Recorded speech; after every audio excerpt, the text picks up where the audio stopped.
우리에게 예배드리고 기도할 수 있는 시간을 주신 것을 감사합니다. 지금 이 시간 멀리서 또 이 방송으로 영상으로 이 예배 시간에 참여하시는 모든 분들을 진심으로 환영하고 감사합니다. 제가 지난 안식일 날 이 감미칭선이란 네 글자를 이야기한 적이 있습니다. 물론 제가 만든 말이므로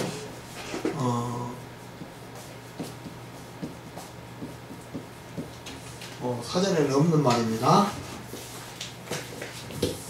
감미칭선. 우리는 우리의 얼굴, 또 나와 함께 사는 또는 일하는 모든 사람들의 얼굴이 어두워지는 것을 좋아하지 않습니다. 빛을 내는 것을 좋아해요. 빛나는 얼굴,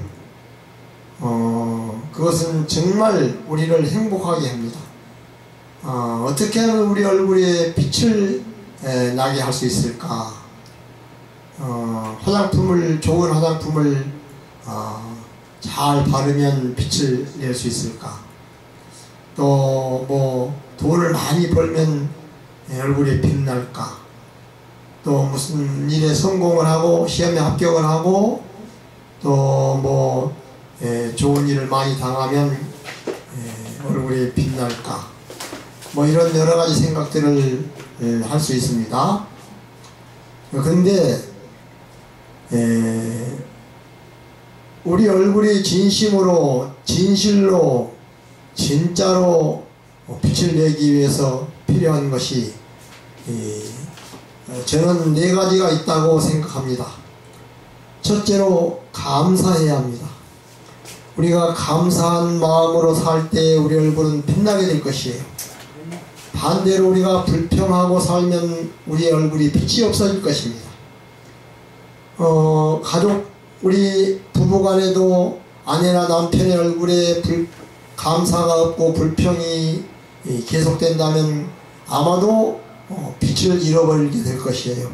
감사가 없는 가정은 빛을 낼 수가 없습니다. 감사할 줄 모르는 아내나 감사할 줄 모르는 남편은 결코 빛나는 얼굴을 가지고 살 수가 없어요. 감사해야 빛이 납니다. 우리가 감사하며 사는 사람 보면 얼굴이 빛나요. 그러므로 우리도 마음에 감사한 마음을 품고 산다면 빛나는 사람이 될 수 있다고 믿습니다. 그 다음에 미는 미소입니다. 찌푸리고 짜증내는 얼굴은 빛이 없어요. 그런데 늘 미소해주고 또 만나는 사람마다 웃어주고 미소해주면 저분이 나를 좋아하는 모양이구나, 나를 싫어하지는 않는 모양이다, 이런 생각이 들고 덩달아 내 얼굴도 밝아집니다. 미소는 돈 들이지 않는, 정말 돈 한 푼 안 들이는 일이지만 얼마나 우리 마음을 밝게 하고 행복하게 해주는지 모릅니다.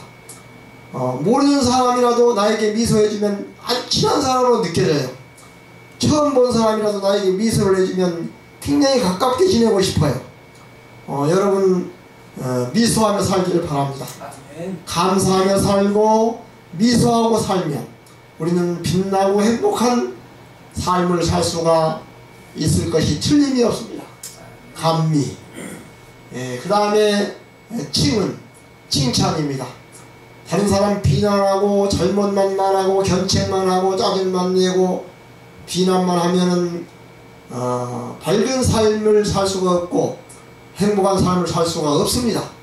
그러나 설령 약간의 잘못이 있다 할지라도 그 뒤에 숨겨져 있는 더 좋은 장점들을 찾아서 칭찬해주고 크고 작은 장점들을 인정해주고 칭찬해주고 그렇게 살면 듣는 사람도 행복해지고 하는 사람도 행복해지고 다 얼굴이 빛나게 됩니다.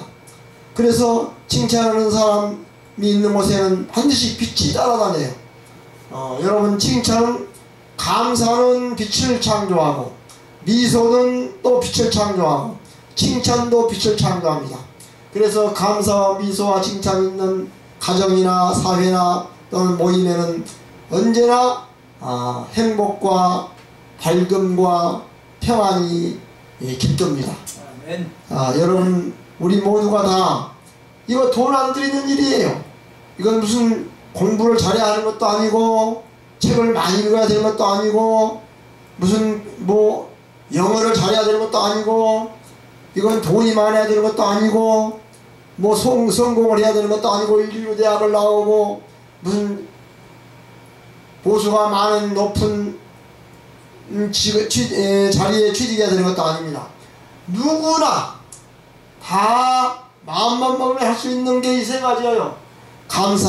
감사를 마음 먹으면 못할 사람이 어디에 있어요? 미소를 마음 먹으면 못할 사람이 어디에 있겠습니까? 칭찬을 정말 하면서 살아야 되겠다고, 회개해야 되겠다고 마음 먹으면 못할 사람이 어디 있어요? 칭찬할 것이 없는 사람은 세상에 한 사람도 없어요. 세상에 완전한 사람, 완벽한 사람은 없는 것은 사실입니다. 그러나 또한 칭찬할 것이 없는 사람도 세상에는 없습니다. 나 자신도 잘못이 많고 단점이 많지만은, 부족한 점이 많지만은, 그러나 잘 찾아보면 이 부족한 나에게도 칭찬할 것이 있다고 저는 믿습니다. 그러므로 나 자신을 포함해서 모든 사람들이 내가 겪고 만나고 또 앞으로 만날 모든 사람들이 다 약간의 칭찬할 거리를 가지고 사는 사람들입니다. 그런 것을 인정받고 칭찬 듣고 살면 얼마나 행복해집니까? 칭찬은 듣는 사람도 행복해지지만 칭찬을 해주는 사람은 더 행복해져요. 더 얼굴이 빛나요.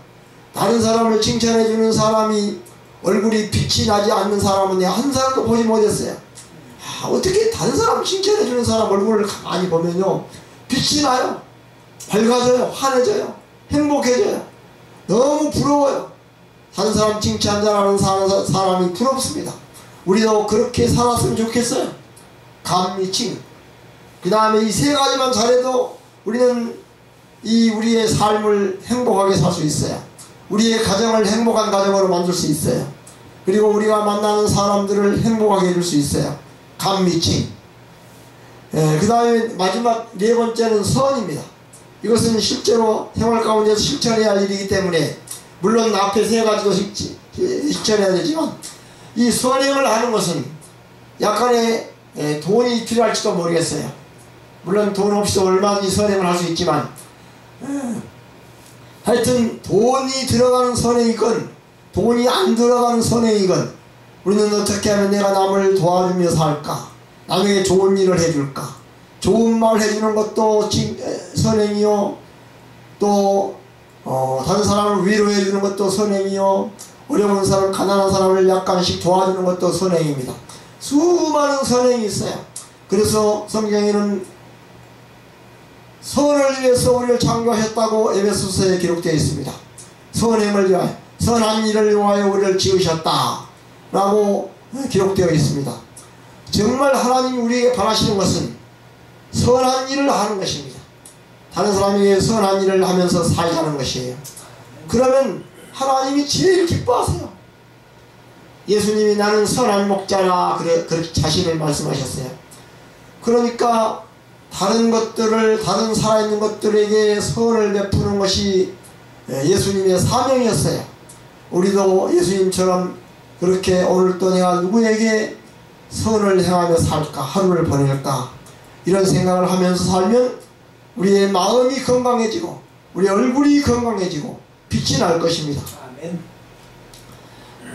감미칭선에 대해서 지난 안식일날 이야기를 했었고, 오늘 다시 한번 그걸 회상했습니다. 오늘은 고난에 대해서 좀 간단하게 짧게 이야기하고자 합니다. 고난의 고자는요 이렇게 되어 있습니다. 이 위에 풀초자가 있고요, 가운데 십자가가 있고 걔 아래에 입이 있어요. 입고자가. 그래 이 세 개가 합쳐져서 고자를 이룹니다. 이것은 고난, 고생, 고통 뭐 이렇게 이런 부정적인 단어에 쓰이는 글자예요.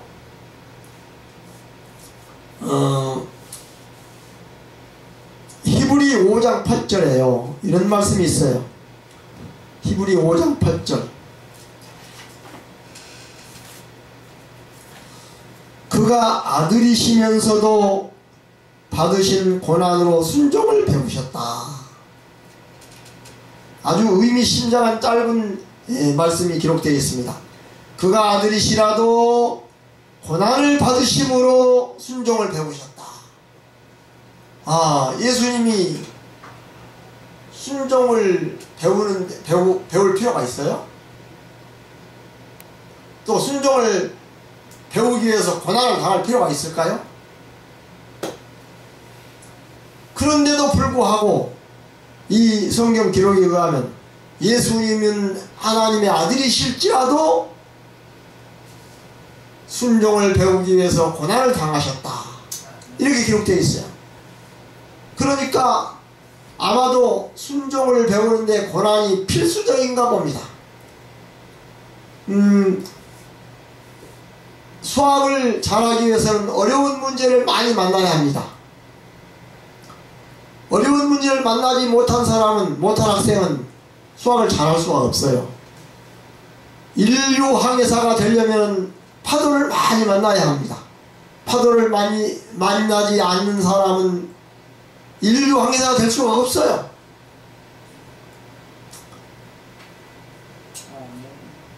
우리는 좋은 일만 생기고 괴로운 일, 고통스러운 일, 고난 이런 것이 없다면 순종도 배우지 못할 것이고 배울 필요가 없으니까 못 배울 것이고 그리고 인내도 배울 필요가 없으니까 배우지 못할 것이고 그리고 다른 사람을 용서하는 마음도 배울 필요가 없으니까 배우지 못할 것입니다. 우리는 고난이 없다면 어려운 일이 없다면 아무것도 배우지 못할 것이에요. 왜냐하면 그런 것들을 배울 필요가 없기 때문이에요. 우리는 뭔가 가치 있는 것, 의미 있는 것, 중요한 것 그것들을 배우기 위해서는 대가를 치러야 합니다. 고난을 당해야 해요. 그래서 예수님은 하나님의 아들이실지라도 고난을 당하시고 순종을 배우셨다. 그렇게 기록되어 있습니다. 그러므로 우리는 고난당하는 것을 이상한 일로 여기지 말라고 했어요. 고난을 당해야 중요한 것을 배운다. 또 시편 119편 71절에는 우리가 고난을 당하는 것이 우리에게 유익이다. 왜냐하면 그 고난을 통해서 무언가를 배울 수 있기 때문이다. 고난을 통해서 고난이 없었더라면 배우지 못할 중요한 덕목들을 고난을 통해서만 배우게 되는 것입니다. 하나님의 뜻도 배우고 하나님의 법도 배우고 그 다음에 하나님의 사상과 하나님의 말씀의 뜻을 다 배울 수 있게 됩니다. 그러므로 우리가 하나님의 뜻을 배우기 위해서 고난을 당해야 한다면 그 고난은 참으로 가치 있고 의미 있는 일이 될 것입니다. 이 고라고 하는 글자는요, 자 이렇게 해석을 하자면 내가 십자가를 바라보고 또 짊어지고 내가 십자가를 통해서 풀을 구해가지고 굶주린 양에게 먹여준다, 입에 넣어준다, 그런 뜻이에요. 이 고자라는 글자 중앙에 십자가가 들어있어요. 이 고라고 하는 중심부에 십자가가 들어있어요. 이건 참 보통 일이 아닙니다. 그냥 우연히 된 거 아니에요. 십자가가 들어있어요. 십자가를 지는 것이 얼마나 괴로운 일입니까? 얼마나 고통스러운 일이에요. 그러나 그것을 우리 가운데 우리 마음속에 모시고 살아야 한다는 것이에요. 지니고 살아야 한다는 것입니다. 우리가 예수 그리스도의 십자가를 마음속에 지니고 살 때 우리는 이 고난을 이길 수가 있어요. 고난을 극복할 수 있습니다. 그리고 고난은 나를 위해서 당하는 것이 아니라 다른 사람들에게 먹을 것을 나눠주기 위해서 내가 고생을 하는 것이 얼마나 의미 있고 가치 있는 일이냐 하는 것입니다. 남을 위해서 내가 고생하는 거예요. 부모가 자식들을 위해서 고생하는 것, 또 남편이 아내를 위해서, 아내가 남편을 위해서 고생하는 것, 고난을 당하는 것, 이것들은 얼마나 가치 있는 일입니까? 고자는 그런 마음으로 구성된 글자예요. 십자가를 지고 내가 고생을 해서 다른 고난당하고 어려운 사람들 도와주고 먹여주고 살려준다, 그런 뜻을 지닌 내포한 글자예요. 참 좋은 글자입니다. 그런데 이런 일을 우리가 하기 싫어하면 되겠어요? 이 고를 싫어하고 또 안 당하려고 하면 안 되겠죠? 그 고난당한 것이 나에게 오히려 축복이 되고 유익이 되고 행복이 된다고 시편에 기록되어 있어요. 고난당한 것이 내게 유익이라. 여러분, 고생을 하면은 반드시 유익을 얻습니다. 아멘. 깨달음을 얻고 진리를 발견하고 행복을 얻게 됩니다. 우리 성경을 기록한 제자들과 사도들은 다 고난을 통해서 주님의 길을 따라간 사람들이에요. 순교당에까지 간 사람들입니다. 여러분, 고난을 두려워하지 마시기를 바랍니다. 정말 고난은 당해볼 만한 가치가 있는 것이에요. 우리가 남자들은 군대에 갔다 오는데요, 군대에 갔다 와 제대를 해가지고 이제 군대 생활한 것들을 추억해 보면은 편하게 아무 고생 없이 지낸 시간들보다는 정말 고생을 많이 하고 지낸 군대 생활이 훨씬 더 추억이 되고 가치 있게 느껴지고 보람 있게 느껴집니다. 정말 군대 생활을 잘한 것처럼 그렇게 느껴져요. 그러나 아무 고생도 안 하고 그냥 편하게만 있다 오면은 시간만 허비한 것밖에 되지 않아요. 우리가 하늘에 갔을 때, 천국에 갔을 때 우리가 행복한 사람이 되기 위해서는 이 땅에 사는 동안에 남을 위해, 주님을 위해 고생을 많이 한 다음에 하늘에 갔다면 우리는 반드시 내가 하늘에 오기 전에 땅에서 고생을 많이 한 게 정말 좋았었구나, 고생을 많이 한 게 정말 잘한 일이었구나, 정말 큰 축복이었구나 하는 것을 발견하게 될 것이에요. 고생할 당시에는 그것이 축복인 줄 몰랐는데 다 지나고 나니까 고생한 것이 너무너무 큰 축복이었다, 나에게 축복이 되었다.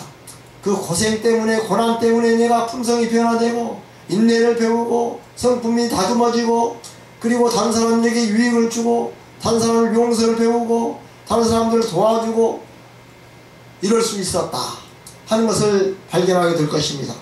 그래서 고난을 당한 것이 내게 유익이다, 그 고난을 통해서 나는 많은 것을 배웠다, 시편에 기록되어 있습니다. 여러분, 고난을 두려워하지 마시기를 바랍니다. 아멘. 예수님도 고난을 당하셨는데, 하나님의 아들이었지만은 고난을 당하셨는데 우리도 고난을 당해야 되지 않겠습니까? 그 아들이라도 그렇게 고난을 당하고 다음에 쫓겨나고 십자가를 치고 영문 밖으로 끌려가서 죽임을 당하셨는데 우리도 그의 고난을 지고 영문 밖으로 나가자 하고 히브리서 기자가 그렇게 우리에게 호소합니다. 우리도 주님처럼 고난을 두려워하지 말고 고난의 짐을 지고 예수님이 걸어가신 길을 따라가자는 거예요. 만일에 고난이 필요 없는 것이었다면 예수님이 무엇 때문에 고난을 당하셨겠습니까? 고난을 당해야 할 필요가 절실한 이유가 있었기 때문에 예수님은 이 땅에 오셔서 고난을 당하셨고, 그리고 우리에게도 고난의 모범을 보여주셨습니다. 여러분, 우리도 예수 그리스도를 믿고 좋게만 잘 살기만 하고 행복하게만 살려고 할 것이 아니라 남을 위해, 다른 사람을 위해, 또 하나님을 위해, 주님을 위해 고난을 당하는 것을 기쁨으로 알고 살게 되기를 바랍니다. 고난은 정말로 한번 주님을 위해서 고난 당하는 것은 정말로 가치 있는 일입니다. 생각해보면 내가 남을 위해서 약간의 고생을 하고 나면요, 마음이 얼마나 좋은지 몰라요. 야, 내가 나보다 더 어려운 사람을 위해서 내가 고생을 좀 했다, 고난을 당했다, 이것처럼 뿌듯하고 가치있고 의미있는 일이 또 어디 있겠습니까? 세상에는 나보다 더 성공하고 잘 되고 잘 사는 사람도 있겠지만, 그러나 나보다 더 어렵고 더 고생하고 더 가난하고 더 고통당하는 사람들이 분명히 있습니다. 나보다 더 어려운 사람들이 있어요. 그런 사람들을 위해서 내가 해야 할 고생이 뭔가, 내가 당해야 할 고난이 뭔가를 찾으시기를 바랍니다. 그걸 찾는 사람은 가치 있는 삶을 살 수 있게 돼요. 그러나 그것을 찾지 못한 사람은 인생을 다 살고 나서도 별 의미와 가치를 찾지 못하게 될 것입니다. 여러분, 고난을 통해서 순종을 배우시기를 바랍니다. 고난을 통해서 교훈을 배우시기를 바랍니다. 고난을 통해서 유익을 얻는 사람이 되시기를 바랍니다.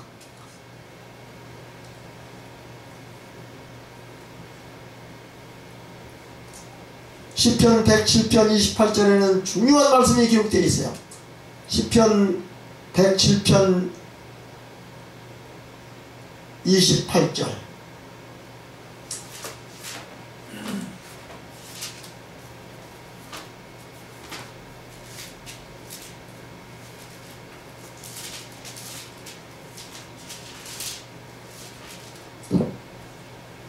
시편 107편 28절입니다. 이에 저희가 그 근심 중에서 여호와께 부르짖음에 그 고통에서 인도하여 내시고. 예, 감사합니다. 여기 부르짖었다는 말이 나옵니다. 근데 왜 부르짖었어요? 광풍에서 이겨달라. 예, 여기 보면은요, 여호와께서 그들을 인도해 내셨다. 누구를 인도해 내셨어요? 고통당하는 사람들을 인도해 내셨어요. 고통당하지 않는 사람은 인도할 필요가 없을 것이에요. 고통당하지 않고 잘 사는데 뭐하러 인도해요? 인도할 필요가 없죠. 고통을 당하기 때문에 주님의 도우심이 필요하고 손길이 필요하고 인도하심이 필요한 것입니다. 그래서 주님께서는 고통에서 그들을 인도하여 내셨다고 기록되어 있어요. 근데 고통을 당하는 사람을 왜 인도했어요? 어째서 인도하셨어요? 인도하신 그 이유가 있어요. 거기에 28절에 어떻게 하니까 인도하셨어요? 그 근심 중에서 여호와께 부르짖음에 인도하셨어요. 여러분, 고통을 당하면 다 부르짖게 됩니다. 너무 어려우니까, 너무 괴로우니까 그냥 부르짖게 돼요. 도와달라고, 살려달라고, 죽겠다고, 못 견디겠다고, 쓰러지겠다고, 정말 어떻게 할 수가 없다고 부르짖게 돼요. 고통을 당하고 부르짖지 않는 사람은 아무도 없어요. 죽게 되면 다 부르짖습니다. 모든 사람이 도와달라고, 살려달라고 부르짖어요.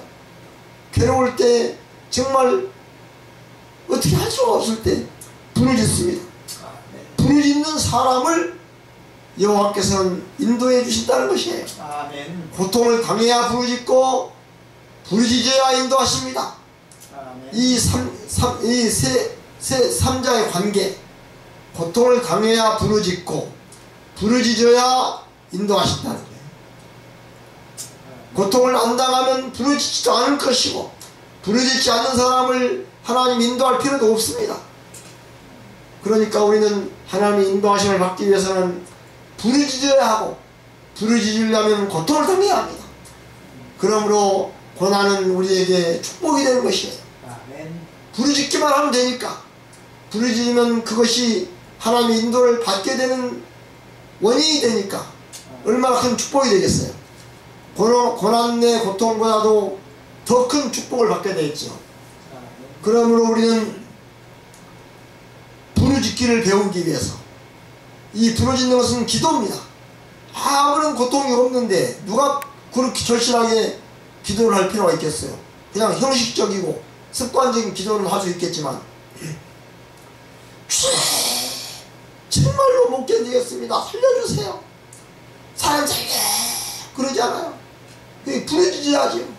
그래야 나를 구해주는 사람이 오시지요. 그러니까 그렇게 부르짖으려면 고통을 당해야 해요. 그래서 고통은 사람을 부르짖게 만든다는 것이에요. 이게 주님을 향해서 살려달라고 소리를 지를 수 있는 기도하는 마음, 절실한 절박한 기도, 그것을 가능하게 하는 고통, 그것은 의미가 있고 가치가 있는 일입니다. 그러므로 우리는 부르짖는 영혼을 가지기 위해서라도 고통을 당해야 해요. 그래서 하나님께서는 우리에게 고난을 허락하실 것입니다. 너희는 부르짖으면서 살아라, 부르짖는 사람이 되라, 내가 듣겠다. 그래서 그 부르짖을 수 있는 고난을 우리에게 수시로 허락하십니다. 아멘. 부르짖지 않는 사람은 죽은 사람이에요. 그건 완전히 죽은 사람이나 안 부르짖지, 살아있는 사람이 고통을 당하면 부르짖게 돼요. 여러분, 우리도 고통을 당하시기를 바랍니다. 고통을 당하고 부르짖기를 바랍니다. 우리는 그렇게 간절한 부르짖음의 기도를 하기 위해서라도 고난을 당하고 감사해야 합니다. 오늘 제가 몇 가지 이야기를 드렸습니다. 고난은 우리의 유익이다. 고난을 통해서 많은 것을 배운다. 고난을 통해서 기도를 배운다. 부르짖는 법을 배운다. 고난을 통해서 순종을 배운다. 예수님도 고난을 통해서 순종을 배우셨다. 순종이 제사보다 낫고, 그렇게 기록되어 있어요. 우리가 예배드리고 제사 지내고 예배드리고 수없이 하나님 경배하고 그러는데, 그런 모든 종류의 예배와 제사보다도 더 가치 있는 것은 하나님이 더 원하시는 것은 순종이라는 거예요. 제사만 드리고 예배만 드리고 순종을 안 한다면 그것이 무슨 가치가 있겠어요? 나에게 헛된 재물을 가져오지 말라, 내 마당만 밟을 뿐이니라. 우리는 순종하지 않고 제사만 드리고 예배만 드리는 그런 경배를 하나님이 기뻐하시지 않는다는 그런 말씀입니다. 여러분, 정말 우리가 참된 경배를 드리려면 순종을 해야 해요. 아내들이여 남편에게 순종하라 그랬어요. 오늘날 이걸 오늘 그 성경 말씀을 오늘 기록한다면 아마 이렇게 기록했을 거예요. 남편들이여 아내에게 순종하라. 아마 이렇게 기록되었을 것입니다. 지금은 뭐 세상이 그렇게 되어가는 것 같습니다. 그런데 성경 말씀은 그게 아니고 아내들이여 남편에게 순종하라. 그래야 평화와 행복이 있다. 거기에서 하나님의 뜻이 이루어진다. 그랬습니다. 여러분, 우리는 순종하는 사람이 복이 있습니다. 자녀들이 부모에게 순종하면 자녀들이 반드시 복을 받아요. 아내가 남편에게 순종하면 남편보다는 그 아내 자신이 복을 받아요. 순종하는 사람이 가는 곳에는 언제나 평화가 있어요. 그러나 불순종하는 사람이 가는 곳에는 반드시 불화와 싸움과 다툼과 갈등과 스트레스가 있어요. 여러분, 고난을 통해서 순종을 배우시길 바랍니다. 또 그 다음에 한 말씀 하나 마치겠습니다. 베드로전서 4장 1절에 매우 중요한 말이 기록되어 있어요. 베드로전서 4장 1절입니다. 굉장히 중요한 말씀이 기록되어 있어요. 베드로전서 4장 1절에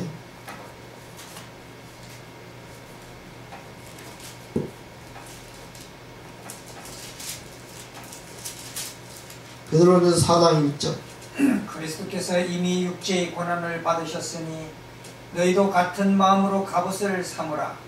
이는 육체의 고난을 받는 자가 죄를 거쳤습니다. 아멘. 이거 보세요. 무엇을 받은 자가 죄를 거쳤다고 얘기되어 있습니까?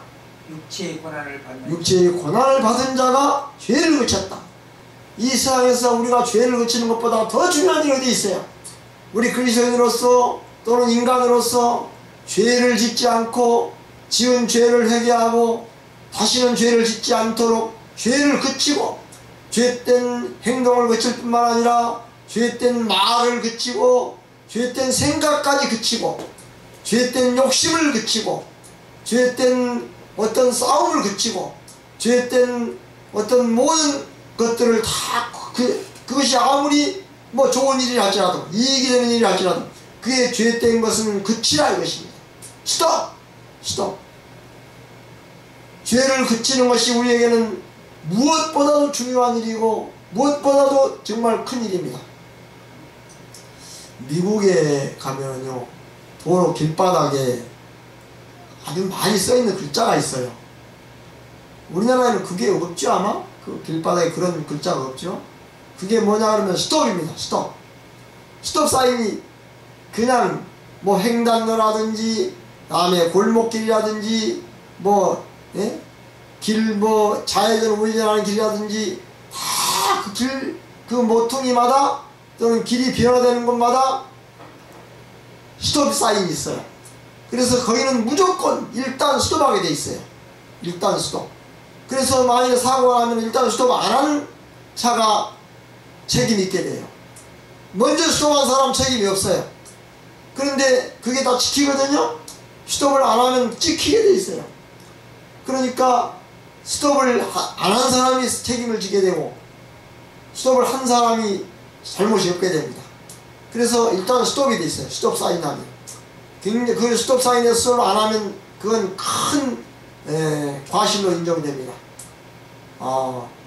우리가 뭐 이제 스톱해야 할 것은 길만이 아닙니다. 둘이 뭐 싸우다가 아무 쪽에도 스톱하면 돼요. 둘이 나쁜 말을 주고받다가 그것을 끝내려면 일단 스톱을 해야 됩니다. 모든 싸움과 불화를 끝내려면 중단시키려면 스톱해야 돼요. 스톱은 사고를 예방합니다. 충돌을 예방하고 사고를 예방하고 죽음을 예방합니다.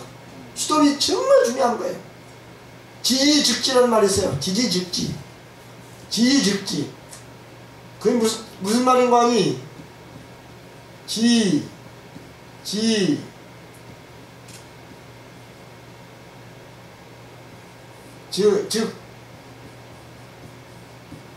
이게 진짜가 4개 들어가 3개 들어갑니다.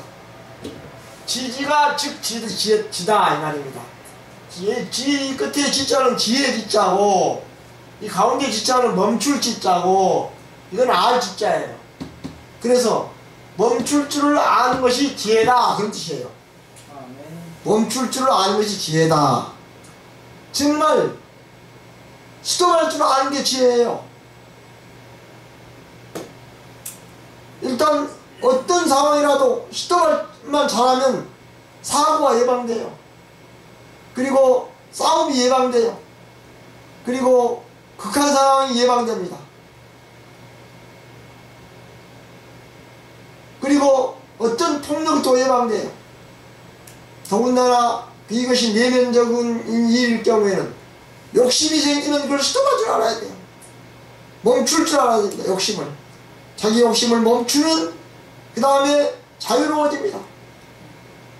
욕심을 멈추는 일이 우리에게는 정말 차원 높은 그런 아주 내 자신을 향상시키는 일이 될 것입니다.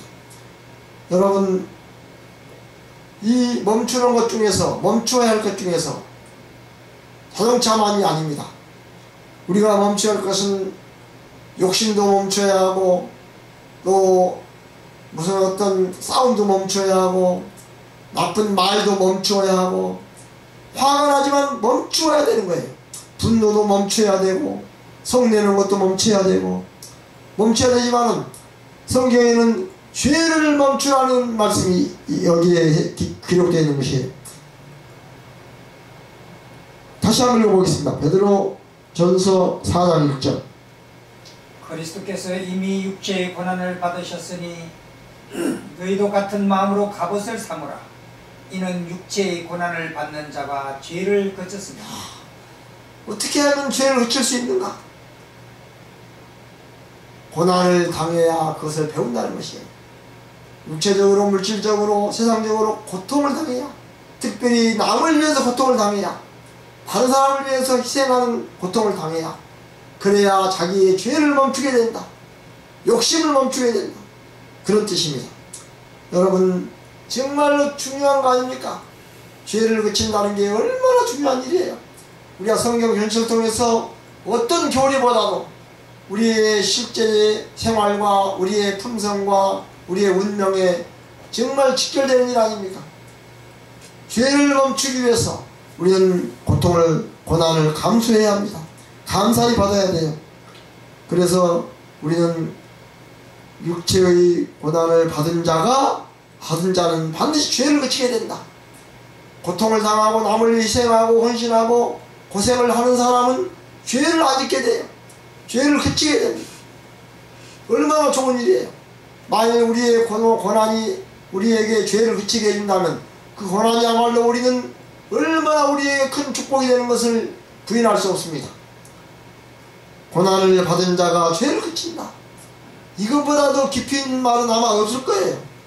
오늘 몇 가지 성경절을 통해서 우리는 고난이 우리에게 얼마나 필요한 것인가를 알게 됩니다. 우리의 고난이 아무 필요 없는 것이라면 우리가 그렇게 믿고 의지하는 하나님께서 우리에게 고난을 허락하실 리가 없어요. 요셉도 고난을 당함으로 이스라엘 백성들을 다 구원했고, 모세도 고난을 당함으로 백성들을 구원했고, 모든 선지자들이 다 그랬고, 12제자 사도들도 고난을 당함으로 오늘날 이 세계를 기독교 사회로 만들었습니다. 고난을 당해야 하는 것입니다. 그들은 자신들이 고난을 당함으로 수많은 사람들이 죄를 그치게 만들었습니다. 사도들이 고난을 당함으로 우리가 죄를 덜 짓고 살고 있는 것이 아닙니까? 그러므로 우리는 고난을 당하거든 낙심하고 좌절하고 절망하고 원망하고 불평하고 죽으려고 그러고 막 머리 아프고 그럴 것이 아니고, 하나님이 나를 더 그 좋은 것을 주기 위해서 이 고난을 허락하신다고 하는 것을 믿고 깨달으시며 감사하는 삶을 살게 되기를 간절히 바랍니다. 아멘. 기도하겠습니다. 자비로우신 하나님, 우리도 이 세상에서 고난을 당하면서 순종을 배우게 해주시옵소서. 아멘. 고난을 당하면서 부르짖는 기도하는 법을 배우게 해주시옵소서. 아멘. 고난을 당하면서 죄를 그치는 법을 배우게 해주시옵소서. 고난을 당함으로 다른 사람을 위해서 고생함으로 내가 죄를 짓지 않고 사는 법을 배우게 해주시옵소서. 주님, 그리고 고난을 통해서 더 깊은 감사를 배우고 더 높은 축복을 깨닫게 해주시옵소서. 예수님 이름으로 간절히 기도합니다. 아멘. 하늘에 계시는 우리 아버지시여, 이름이 거룩히 여김을 받으시오며 나라의 임하옵시며 뜻이 하늘에서 이룬 것 같이 땅에서도 이루어지이다. 오늘날 우리에게 일용할 양식을 주옵시고 우리가 우리에게 죄 지은 자를 사해 준 것 같이 우리 죄를 사해 주옵시고 우리를 시험에 들게 하지 마옵시고 다만 악에서 구하옵소서. 나라와 권세와 영광이 아버지께 영원히 있사옵나이다. 아멘. 감사합니다. 아이고 참 수천 명이 백도 감사합니다. 고맙습니다.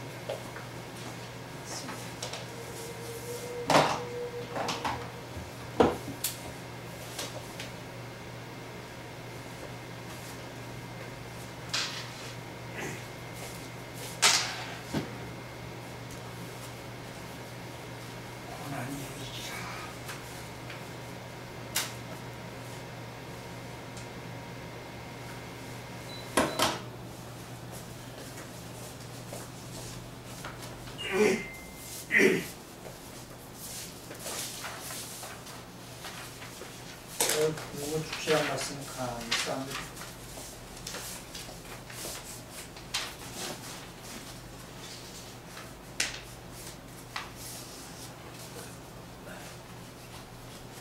목사님 차가 교회에 있습니까 거기? 아니 위생병원에 있습니다. 왜 위생병원이에요? 의사를 데리고 가려고. 병원에서 세워놓으셨어요? 예. 아무 전에 애들 데리고 여기 갔다 왔거든요.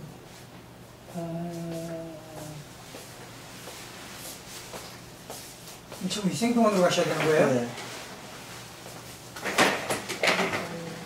의사한테 물어보고. 여기 호텔에서 주무세요?